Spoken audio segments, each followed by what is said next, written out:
Hi everyone, today I'm going to review the Joe Fresh Premium Blending Sponge, which is a dupe for the Beauty Blender.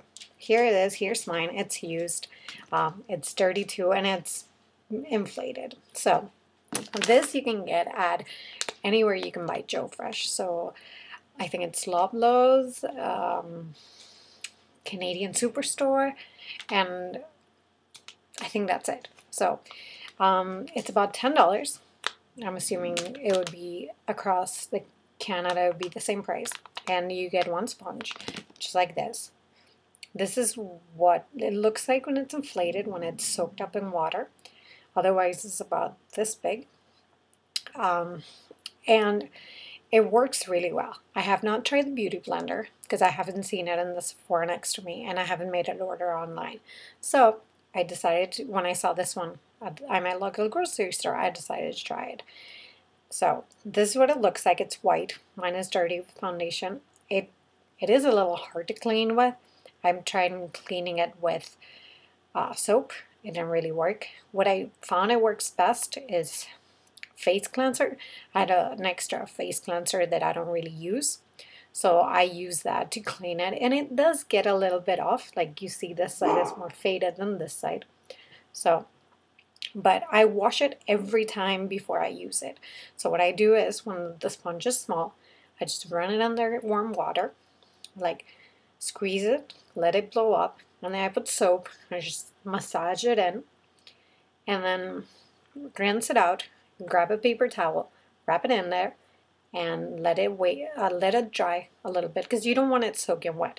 If you use it soaking wet, it will dilute your foundation and you'll get a watery effect. Like it won't work. So you soak it, you wash it, or you don't wash it. It depends on you. If you're very sensitive, like if you break out with dirty brushes and stuff like that, I would recommend washing it every time, like I do. It takes me 2 minutes.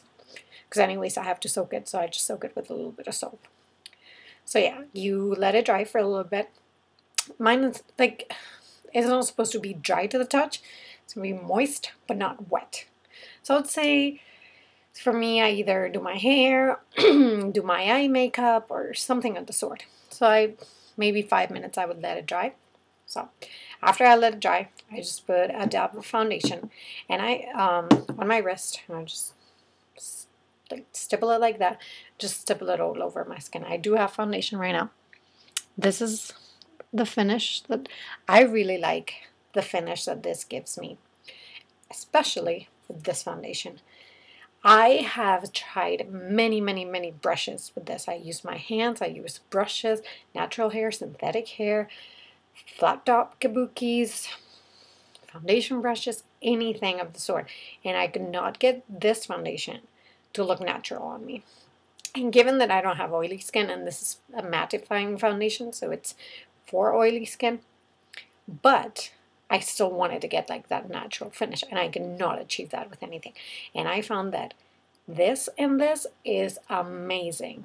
It just gives you the most perfect coverage. I feel that I don't even need to use concealer in certain spots because it covers it so beautifully. Unless I have like an active breakout, then yeah, you have to use a little bit of concealer on it.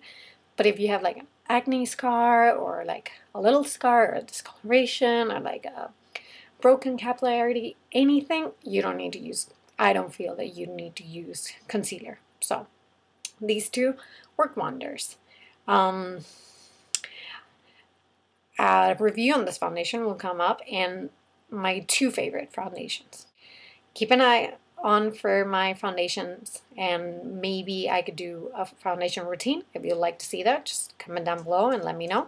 I hope you guys enjoyed the little review on my little beauty blender. Again, it's the Joe Fresh blending sponge, premium blending sponge. This is what it looks like. The sponge coming in here is obviously, it doesn't fit, but you get the picture. So, and I think for $10, it's a great price, especially if you cannot get your hands on a beauty blender, you can't find it in your Sephora, or if you don't want to order online. Great alternative. So, hope you guys enjoyed this review, and I'll talk to you soon. Bye.